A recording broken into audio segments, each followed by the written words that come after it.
welcome Stephen Rogers. Stephen Rogers, very funny. Making everybody laugh with his Stephen Rogers jokes.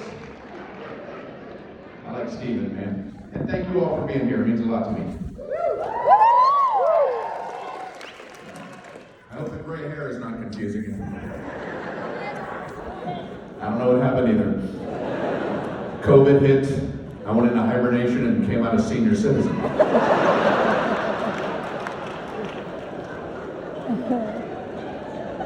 I just got the placebo booster.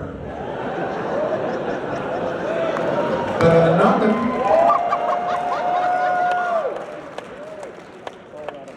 Hope the COVID thing is over at some point. I'm running out of jigsaw puzzles. I just started one, ages 14 plus.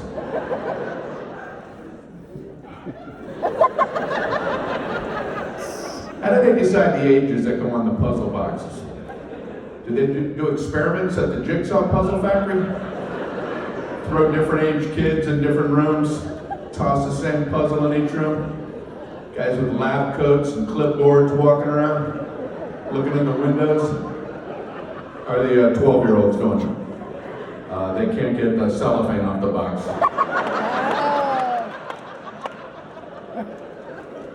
13-year-olds. They haven't found a corner. 14-year-olds. They're done. 14 plus, put it on a box. We're done with our scientific experimentations. I want to come out with a jigsaw puzzle and put ages 101 plus on the box. I want them looking in the window. How are they doing in there? Not good.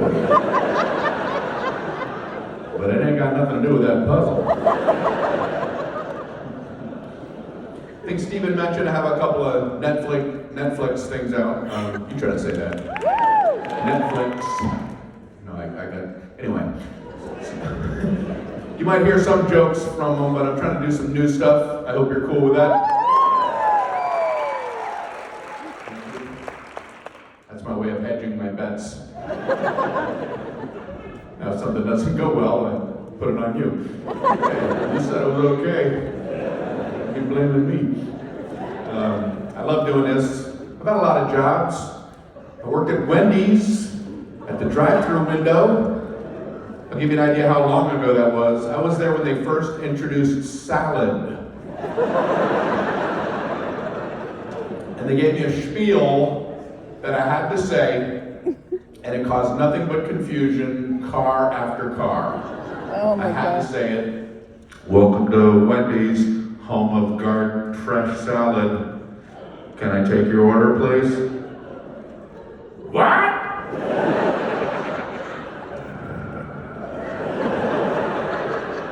I said, welcome to Wendy's, home of garden fresh salad. Can I take your order, please? Salad? I want no salad. You don't have to have salad. Still got cheeseburgers? Yes, we do. I want a cheeseburger. It's like a salad with that? No salad! I'm sorry, you said 2 salads. I don't want any salad! Be happy to. Thousand Island, French, Italian. Speaking of salads, I worked as a salad chef in a 4-star restaurant. That's true. A friend of mine got me the job, and I didn't know anything about it. Showed up at noon. I had to, clean iceberg lettuce and peel shrimp and make croutons. And that night, the head chef showed up. They introduced me to him. Brian, this is Chef Pierre, our head chef. And I'm like, oh. I said, you're a chef. I'm a chef too. It's a true story. He goes, really? And I'm like, yeah, I guess we're the chefs. He goes, when did you become a chef? Noon. Where did you go to culinary school? I don't even know what that means, but you better start doing some chefing. I the place. The guy who trained me, the second day, he said, you do everything, and I'm gonna do this. And he pulled out an apple, and he grabbed a knife, and he carved a beautiful bird out of an apple. While I, made clean shrimp, and made croutons, and made deviled eggs, and made all the salad dressings, he just kept putting wings on this stupid little apple bird. And everybody showed up and they're like, man, who made the bird? Who made the bird? And Dwayne did. Dwayne, while I did all this. Tomorrow, it'll be 2 birds, no salads. I'm gonna make a bird too, so I can get some attention.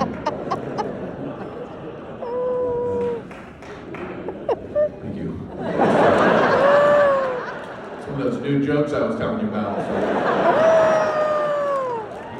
He gets the effort.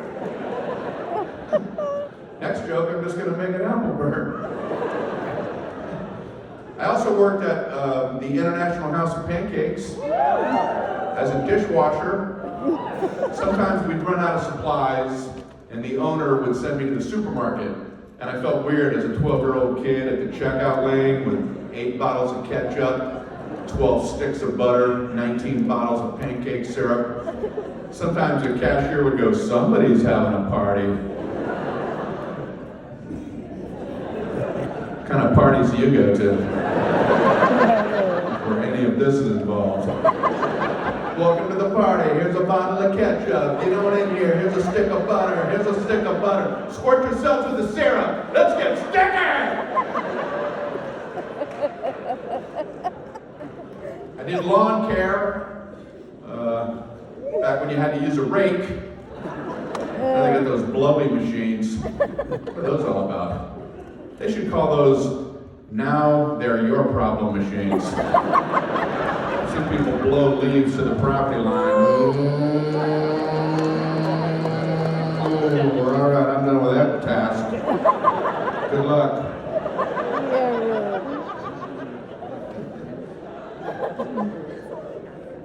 How come old timers love to tell you how they lied to get their first job? Is that a good lesson? I'll tell you how I got a job at the factory. I told them I knew how to drive a forklift. After destroying $35,000 worth of merchandise, I finally got the hang of it. I'll tell you how I got a job at the hospital. I told them I knew how to do appendectomies. After 3 months of horrifying results, I finally got the hang of it.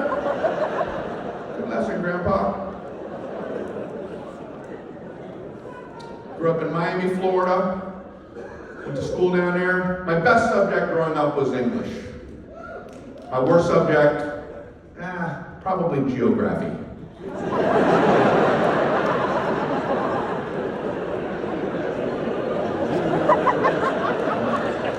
I don't read good. Goodly, with goodity. If you wanted me to read something as a kid, you needed to put it on the back of a cereal box. Help Quist find Quake's hideout. Go over there. They didn't put a history lesson back there or something, so I could learn something as a kid. I try to read. I read slowly. I like nonfiction, but every nonfiction book does the same nonsense. It starts good, and then right away it hits a brick wall. The robber entered the bank, pulled out his Glock, said, give me everything you got or people are gonna start dropping. I'm like, whoa, okay, I'm into this. Now, let's go back to 1912, when the gunman's grandfather moved to the United States from Eastern Poland. What in the hell is going on? I want to meet that author. But man, that story would have made a great pamphlet. I like book TV.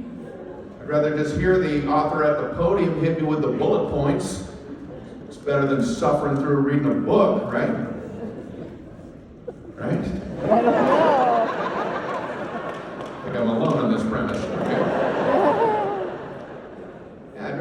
watch him, tell me about it. There with his jacket, the patches on the elbows. You know I'm a writer. I write so much I burn holes in my jacket elbows. I got blisters on my elbows. If you need patches on your jacket elbows, you don't need patches. You need a new jacket. Yeah, really.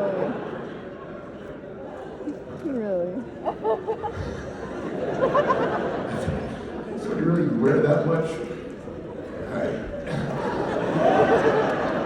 So anyway, I like book TV. The guy hits you with all the bullet points. My favorite part is when he's done and they open the floor to the people in the little chairs. They get to ask him questions. You can tell all these people want to do is look smart on television. Do you have a question for the author? I do. They always want to grab the microphone. I got a good hold of the microphone. I know. I got a good grip on it.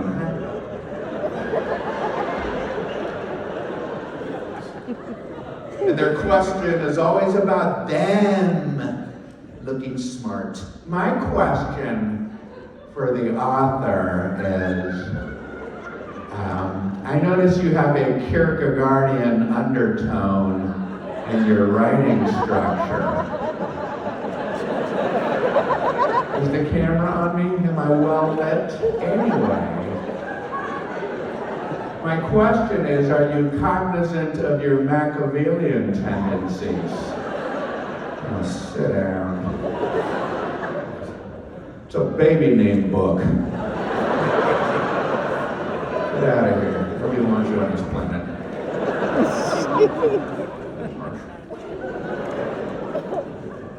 Names interest me. I watched a biography about President Kennedy, and I was interested to learn that John Kennedy's nickname was Jack. Yeah. What in the world is the purpose of that nickname? So, what's your name? Well, rather than trouble you with the very difficult to enunciate version of my actual name, it's very complicated linguistically to get all the mouth noises and sounds necessary to actually enunciate that. I'm going to cut you a break. I'm going to allow you to just call me the much easier to hit, much smoother sounding Jack. Oh, thank you. Thank you. Jack! Woo! Thank you, Jack. Thank you, Jack. Woo!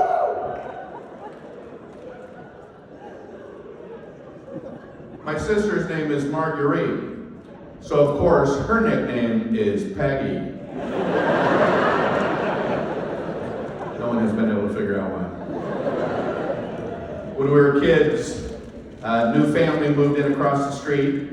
So we ran across the street to meet our new neighbors, and this little girl said, "My name is Michelle, but you can call me Michelle for short." Thanks for the time saver, Michelle. I grew up in a big family. I was an only child with 9 parents. Bumping into each other. 8 kids. 6 boys, 2 girls. Growing up, I learned one of the challenges with democracy, because we would vote on daily activities. All right, who wants to play with dolls?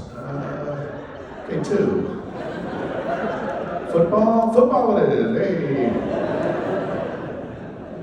I didn't like that, because I wanted to play with dolls.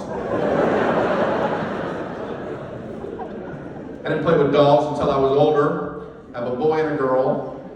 And when my daughter asked me if I wanted to play with Barbies, I had to adjust my thinking. I'm used to games having a score and a winner. And that's not how she played. She's like, "You want to play with Barbies?" I'm like, "Yeah." I grabbed the legal pad. I'm like, "How do you play? How do you get points?" She's like, you just play, Daddy. I'm like, okay. You rewire, you know? I'm like, all right, show me. So she gave me a Ken doll and set up a Barbie house for me. I'm like, okay. And then she pulled up in a Barbie dream car and then got out and walked over to my door, you know. Right there, I wanted to dock points, but I didn't say anything. So people don't walk like that, but Barbie. So I'm waiting, and she comes up and she says, "Can I come to your pool party?" Okay. I've got Barbie at my door asking if she can hang out by my pool. That's got to be worth 1,000 points. I'm like, you're darn right I'm having a pool party. She's like, I'm going to go get all my friends. I win!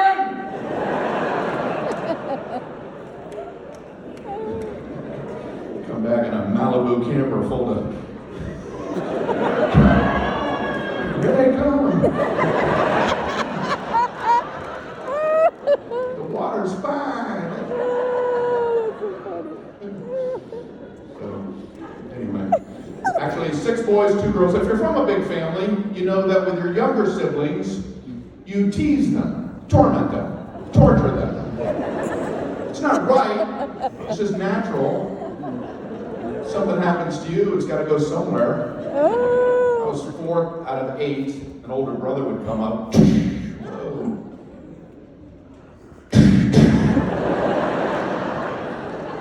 It's not staying here, I tell you. Pass that on down the line. Oh my God. Our youngest brother, Terry, I don't know how he survived. He's the only one in our family with red hair. Red hair is amazing, wonderful, beautiful, it's unique. Well, we weren't going to tell him that. So we told Terry we found him in a trash pile. Oh my God. Being raised by cats. He would say, you did not. And we would go, how could we make that up? How could we make that up, Terry? And don't tell Mom and Dad we told you because they don't want you knowing that you were raised in a trash pile. Oh my God. Oh my gosh, that's so funny. Don't worry, it gets worse. We told Terry there are 9 kids in our family. We told him we have an older brother named Joe who didn't like Terry when he was born. So Joe moved to Australia. Oh my gosh. That's me how we came up with this. And we would fake phone calls. Oh my We God. would have a friend call at a particular time, and we'd get all excited, pretending it was Joe, and we'd pass the phone around to everybody but Terry. Oh my gosh. Calling from Australia. He saw a kangaroo. Oh my God. Hey, you want to talk to Terry? What? He doesn't want to talk to you. Oh man. I'm not defending it, I'm just sharing it. Oh my God. Terry did fine. I don't want you worrying about him. He did better than the rest of us. He just got promoted to captain in the fire department, so. We all called to congratulate him. Oh, Joe didn't call you? Joe didn't call? Oh my gosh. I'm surprised he didn't call you. Oh my gosh. I don't know. I played football in high school in Miami. Played small college football in Ohio, a little school called Heidelberg. I didn't even hear about it until my junior year. Very small college. an electric train set went around our college. It was on the door of the campus. I was a wide receiver. I was all right. I could find a little hole and catch the ball. As soon as I caught the ball, play was over as far as I was concerned. I'm available to be tackled. Gather around, everyone. I have the ball. Couldn't block. If they ever called an end run to my side, as we broke the huddle, I would grab the running back and say, I need to apologize in advance. It's going to be ugly when you get out there. This is my blocking technique. Here, let me get out of your way. Here he comes. Now I play fantasy football. You pick NFL players, you get points based on how well they do, but you need to make sure they're playing. I didn't know that for half a season. So you have to check the NFL injury report. If you're not familiar with that report, it is the most amazingly comprehensive medical document in the history of modern medicine. They have everything in there, from a player's name to a body part. In fact, that is all they have. In the NFL injury report is a player's name and a body part.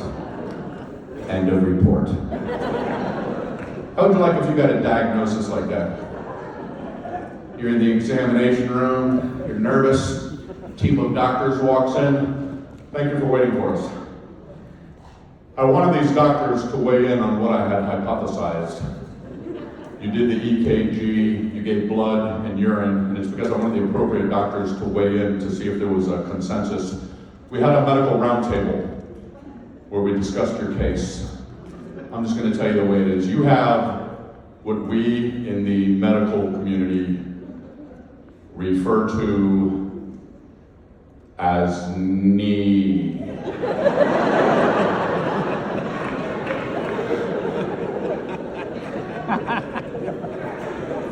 And unfortunately, you are doubtful. It gets more vague than that. I'm watching a game and they said a player suffered a lower body injury. Well, that's zeroing in on the problem. That's the kind of info you need when you're wheeling someone into the ER. Where should we look for the injury? Lower body! There it is! How'd you know? I used my upper body!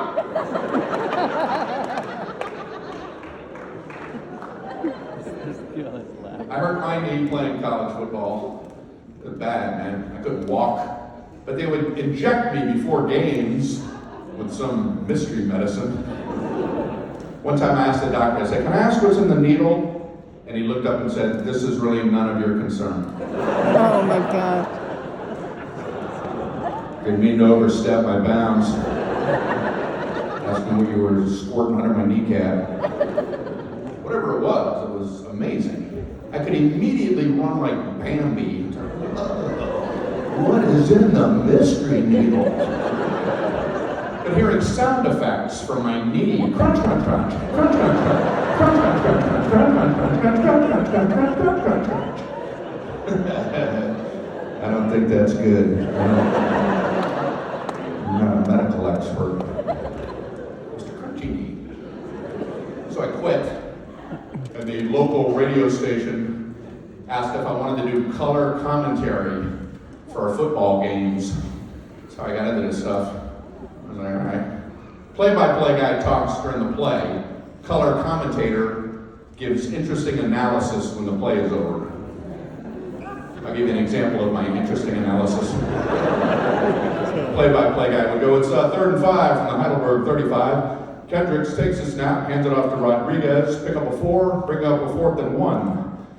And I would go, you're right.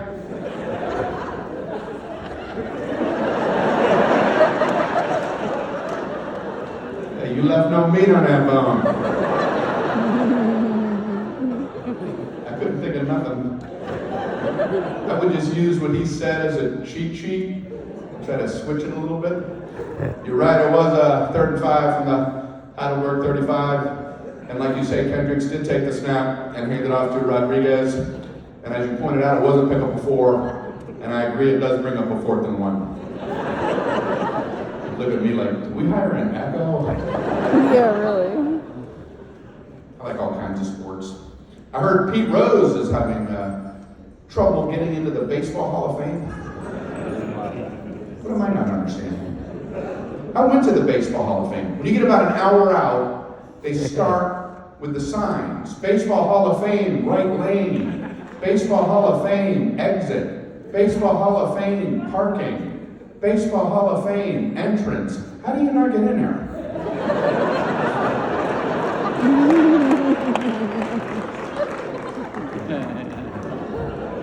Bumper to bumper sometimes, I know. But there's a back road that'll get you there. Oh, geez. Sometimes that's closed, but if you're willing to gamble, you can try to get into the Baseball Hall of Fame that way.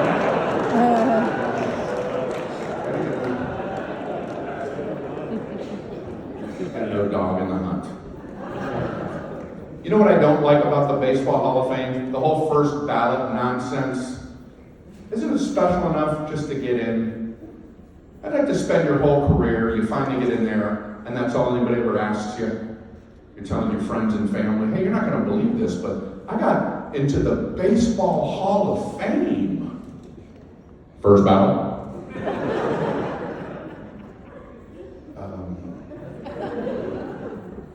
No.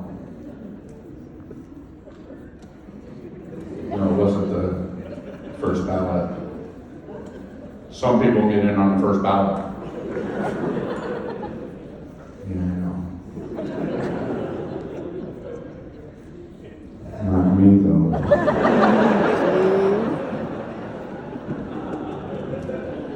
Not me. Now, first ballot, people have to go through it. Mariano Rivera, first guy put in unanimously. Now they go through it. Yeah, I got into the Baseball Hall of Fame. First ballot? Yeah, first ballot. Unanimous?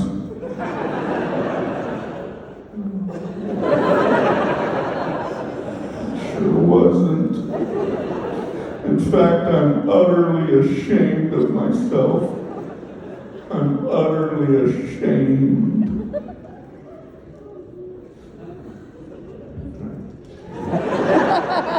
Take a sip of water while this laughter dies down.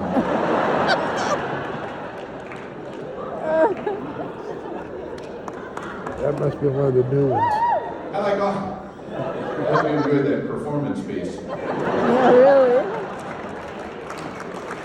Did some gigs at a thespian. I'm looking at his shoes. All right. I like all kinds of sports. I was watching the highlights, and they showed a horse race. The reason they showed it, all the horses came out of the gate and took off, but one horse fell coming out of the gate. He was like, hey. That was uncanny. He threw the jockey over the top. The jockey was like, hey. I don't have a wide range of voices. They both hit the ground. Neither of them got hurt. Okay. Thank you. Learned I have to say that there, or else nobody can move on. It's always about the horse. Oh, how's the horse? Horse okay? How's the horse? There's a jockey on the ground. How's the horse? The horse okay? He was fine. Actually, he was not fine. Suffered a lower body injury. Oh my God. Some guy had to walk on the track.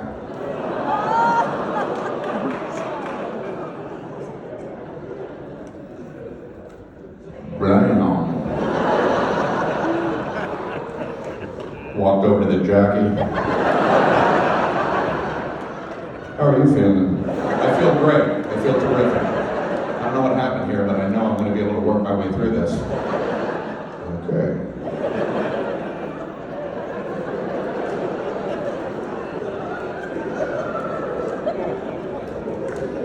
All right, none of that is true. Horse is fine, jockey's fine. Green light on humor.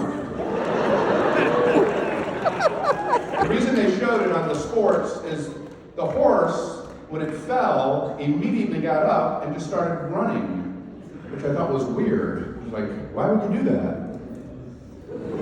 Nothing else on his to-do list. Might as well run around this oval. And started catching up to and passing, one by one, all of the horses with the jockeys.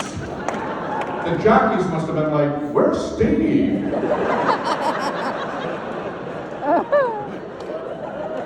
And the horse with no jockey crossed the finish line first. It was flying. It was just funny looking. And I bet that horse was making a point. See? You don't need to whip us. Yeah, really. See what I'm doing here? I'm running swift of hoof with nary a thwack.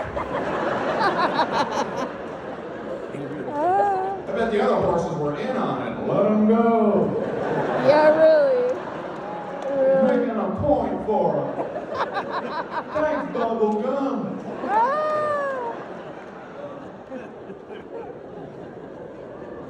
Yeah, I like a good horse race. You know, got nothing against horse racing. I just don't understand that part of it. What is that? How'd you have to show up at a 5K charity run? Just stretching, just starting on it. Who are you?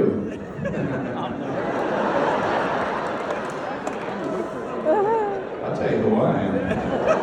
I'm going to be with you the entire race. And I'm going to keep flogging you with this thing as hard as humanly possible so you know to run. I know to run, yeah, but a reminder couldn't hurt.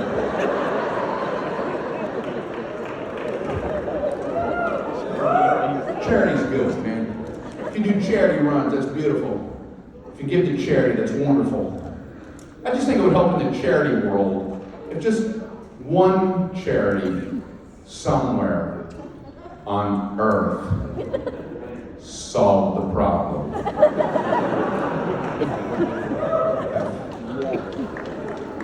Just once, I want to get a mailing. Thanks to generous donations from people like you, the problem is solved. Yeah, really. Woo!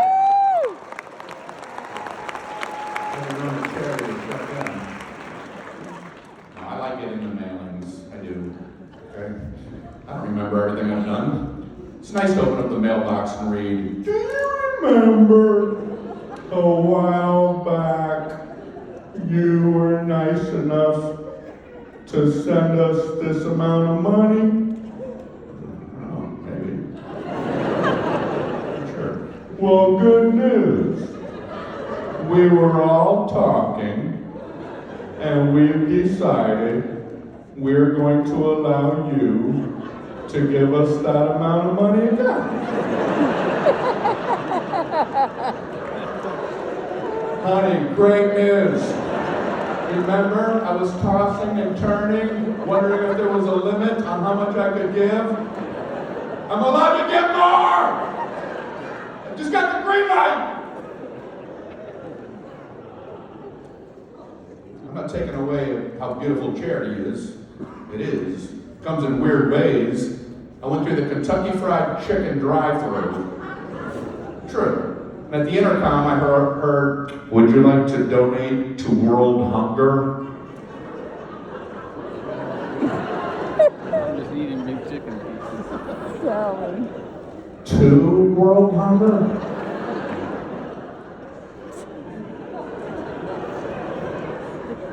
No. I think that's already bad enough. I'd like to donate to help alleviate world hunger. Yeah, really. I'll start with my little bit. I'm going to have a 3-piece chicken dinner.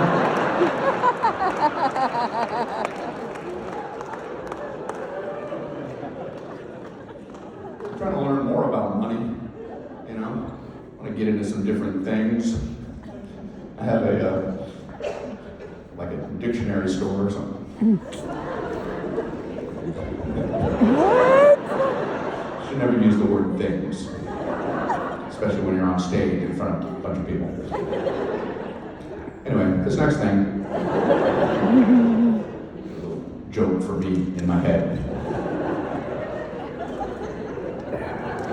I want to get into some businesses. What I would give to have a time machine. And I only needed to go back 1 minute and make this all better. Hey, I wish I knew more about money. I'd like to get into some different businesses, you know. I have a friend who has a Christmas store. I said, "When do you open in December?" He goes, "No, man, year round." I'm like, "Christmas only comes once a year." He goes, "Yeah, but people buy stuff for Christmas all the time." So I put on my thinking cap and I opened a Haley's Comet shop. My best-selling t-shirt is, "Boy, we're gonna have some fun in the year 2061. It's not your fault, too. Timing was way out of whack on that whole. I started that joke about 6 years ago. It's not your fault. A lot of you have passed away since I started that joke. You can't laugh when you're dead. I know enough about comedy to know that you can't have a 9-mile joke. I read about a guy who co-founded a private equity biotech asset acquisition fund. And I know that's what he did because I memorized it after I read it. He co-founded it. That's what intrigued me. He couldn't do that by himself. I wonder how that went down. Imagine he's at a bar, he's nursing a drink, he's in the doldrums. Some guy plops down next to him. "Hey, why the long face?" I want to found a private equity biotech asset acquisition fund, but I don't think I could do it all by myself. You're in luck, partner. He pulls a Shark Tank on him. I'll give you $100 for 90% of your business. This guy's got to be stopped. I have different things I want to go after. I want to be a tornado chaser. But I want to be really bad at it. Partner's like, "Tornadoes over there." I'm like, "Let's keep it over there." How come they have to put ambulance backwards on the front of the vehicle? Come on. When you're looking in the rearview mirror, don't the red and blue spinning lights and the honking and all the loud siren noises, aren't those enough clues? Eknaluma.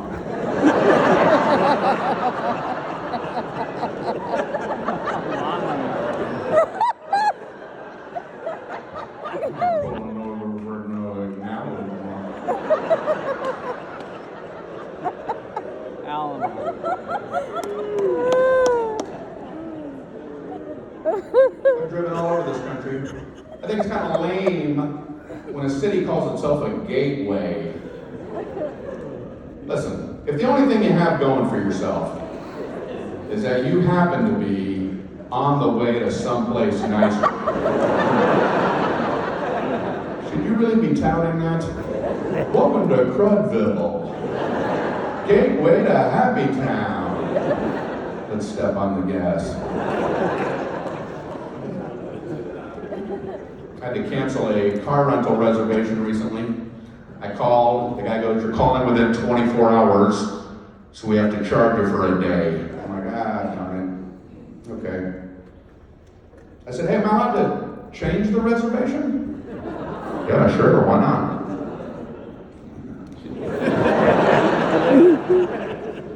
Because I just realized I need to actually pick it up 25 hours from now.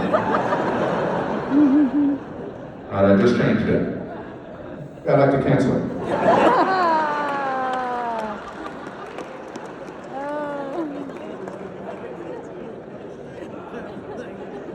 I fly a lot. I have Delta Airlines pre-boarding announcements memorized. Everything they say accomplishes the exact opposite.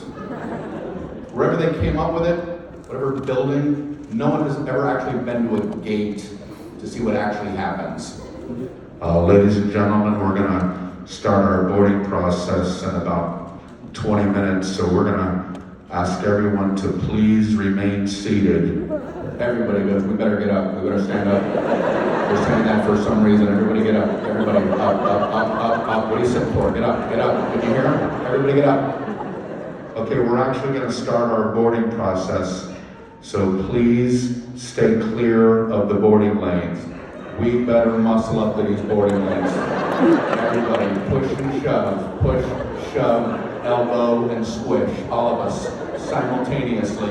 Let's all simultaneously squish through the little plane door hole. All of us, one fell swoop. Push!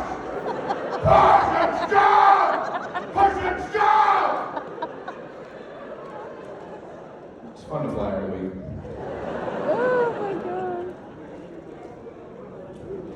You know, when the plane backs away from the gate, just once, it'd be fun to have the pilot open the door and say, hey, put your heads out, I'm backing up. Everybody, get your head down, I'm trying to back up.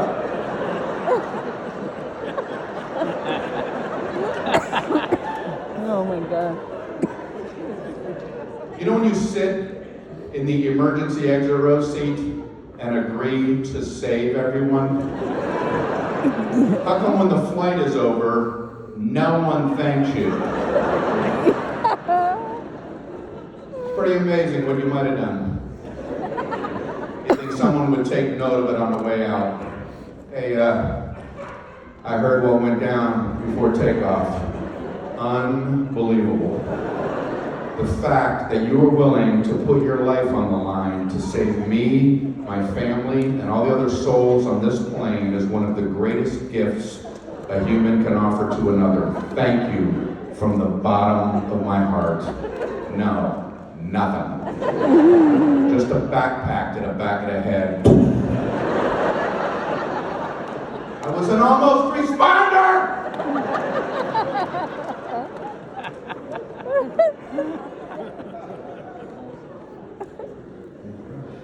I'm having some short-term memory problems. Every once in a while, my microwave will ding, and I'll have no idea what's in there. What kind of short-term memory problem is that?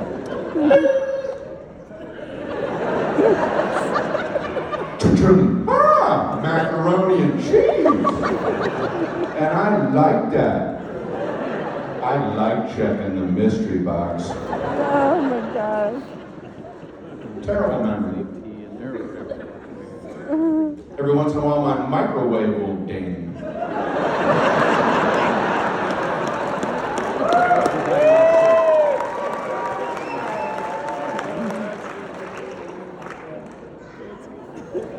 I don't know what to believe anymore.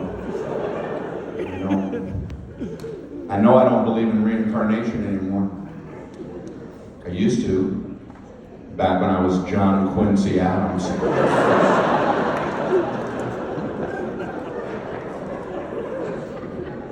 trying to hit on a philosophy that works. Somebody said, Brian, live in the now, because everything before now involves guilt. Everything after now involves worry. So I've been trying it, but every time I live in the now, I feel guilty I'm not worrying enough.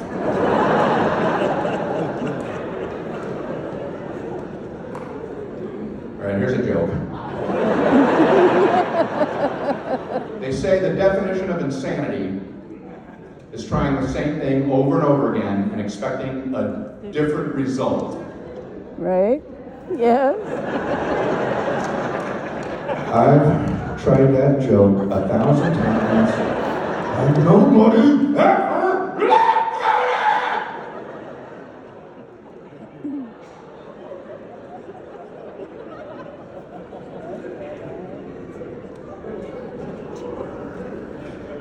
reading thing doesn't work out. I tried documentaries.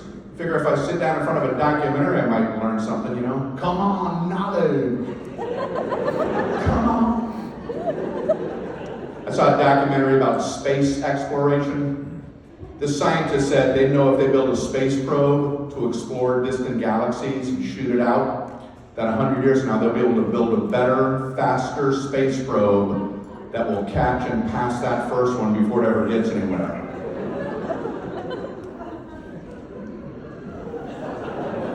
So the message is clear. Everything we do today is a waste of time. Really? Roll over, go back to sleep. Our lives are pointless. I like looking up at the sun and the moon. I'm intrigued at the personalities between the two. They vary so widely, you know. The moon is just starving for attention. It's always in the news. Look, I'm an 8, I'm a 12, I'm whole, I'm a sliver, I'm harvest, I'm howling, I'm super, I'm blood. I'm watching, I'm waiting. Look at me, look at me. The sun has no issues with confidence. The moment it pops up, look at me and I'll burn your eyes out!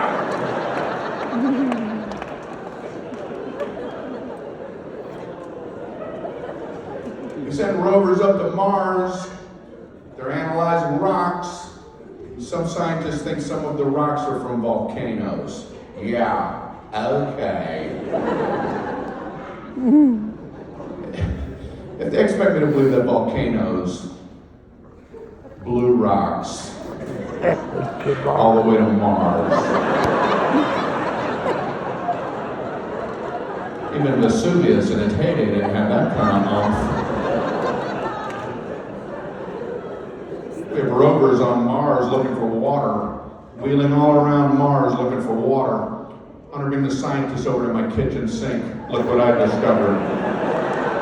When I pull this up, water shoots out of the end of this thing. How's it going on Mars? Because this appears to be endless. Get some science jugs and fill those babies up because I have hit the moisture mother load. I'm not being fair. I know why they're looking for water. They're trying to see if there's life on Mars. And I've always wondered, what if there is life on Mars? But it's really tiny. And we're just crushing it with our rovers. The camera on the front, everything seems dry and desolate. Under the wheels, we're mushing Martians into mulch. What's that green streak? Onward. How come we put inventors and discoverers on the same height of a pedestal? An inventor made something that might never have existed without him. A discoverer just happened upon something. An inventor took this, this, and this and made that. A discoverer just picked up a rock. Looky here.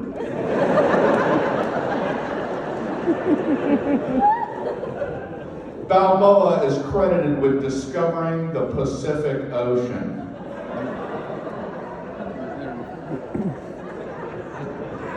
It was kind of there. Just came over a hill. Whoa! Thanks, Balboa. Thanks for the Pacific Ocean.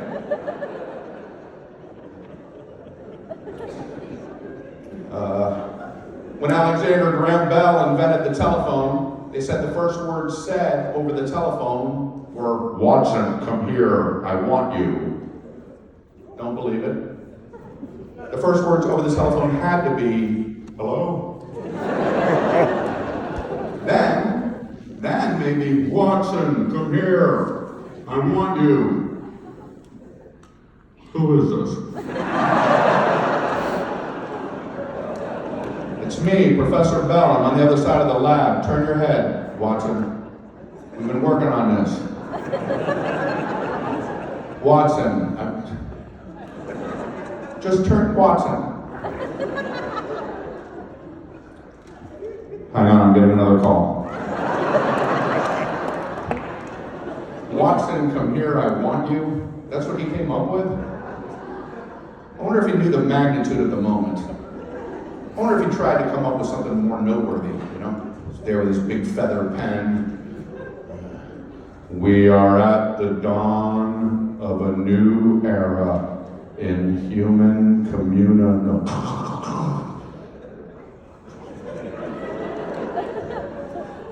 Watson, come here. I want you. That resonates. What if Neil Armstrong went that route? When he stepped off the lander. That is one small no. Buzz! Come here! I want you!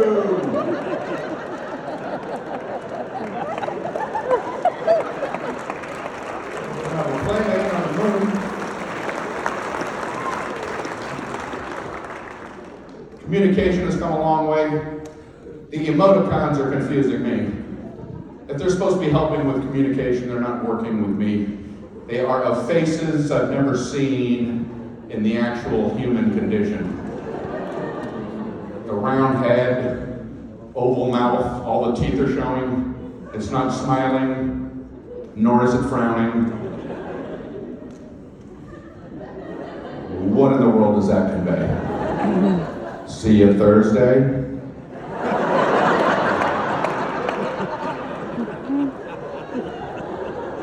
I hope this is my dentist. The one with the one eye open, one eye closed, tongue sticking down. I've never seen a human do it. I don't know how to feel when I see it.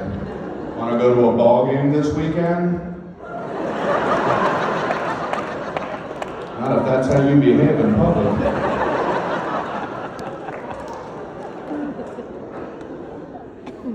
I'm awkward socially, but I force myself to go to parties, you know? You gotta force yourself in life.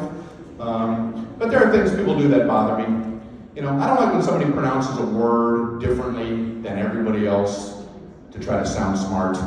Just say it like everybody else.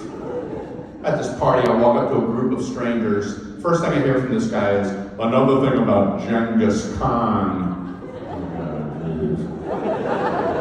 I already don't like this guy. I go, oh, Genghis Khan? It was actually pronounced Genghis. Oh. I'm guessing you were there at the time?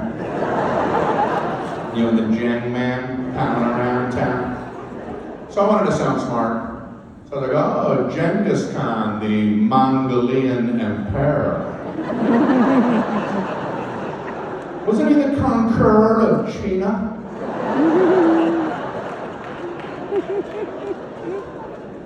Words interest me. I was thinking about the word extraordinary. Sounds like a compliment, but I can understand extra wonderful or extra marvelous or extra fantastic. You're not just any kind of ordinary. You're extraordinary. Thank you. I don't know how you accept compliments, but I tend to stretch my torso and lift a foot. Got our own way. Why is head over heels such a big deal? Aren't we all head over heels? The moment you get out of bed, you're already there. Start celebrating. Yeah, really. Only two things come in twists: holiday recipes and murder plots. If somebody tells you they have a twist in mind for the afternoon, ask some questions.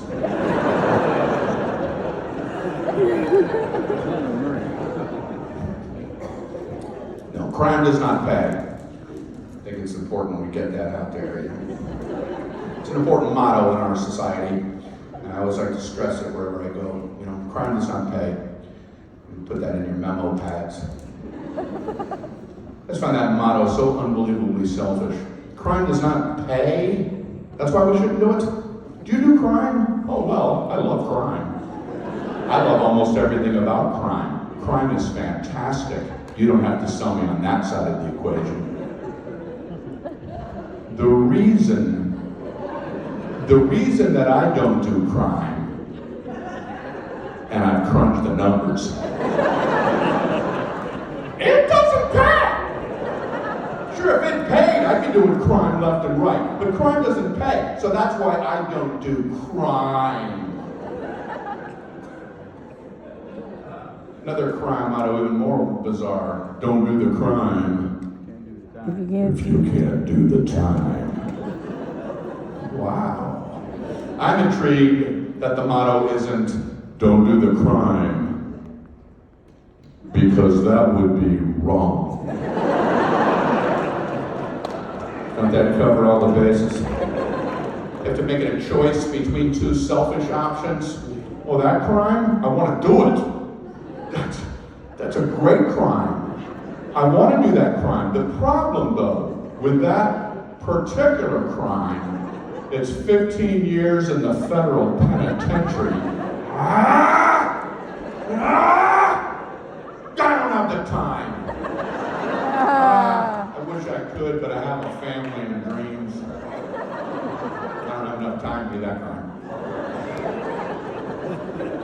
Now this crime, on the other hand, 1 month in the county jail. I'm doing it! I have enough time. I have enough time to do that crime. I base my crime decisions on how much time I have available in my calendar. That's what I've been taught. That's us teaching us. I think everyone in our society should be allowed one free kill. What? What? Hear me out. Hear me out. I don't want anybody ever using them. I don't want any of them ever to be used. But just think how wonderful life could be if everyone knew that everyone else had a free kill. Every day would be beautiful. The moment you left the house, top of the morning to you. People doing construction on your house. We decided to get it done ahead of time and under budget.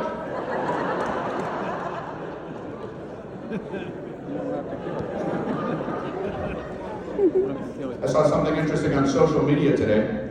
Somebody posted a very strong political opinion. And somebody replied, "Good point, I changed my mind." Oh, I'm sorry, I saw a unicorn. I saw a unicorn. I saw a purple glittery flying unicorn. When I tweet, I don't want to try to sound younger than I am, but I don't want to sound old. I saw Metallica in concert. I think they're great. I wanted to tweet that they were great, but I didn't want to come off like an old fuddy-duddy. But I also didn't want to try to sound like a young whippersnapper. So I finally settled on, boy, these fellas sure know how to boogie.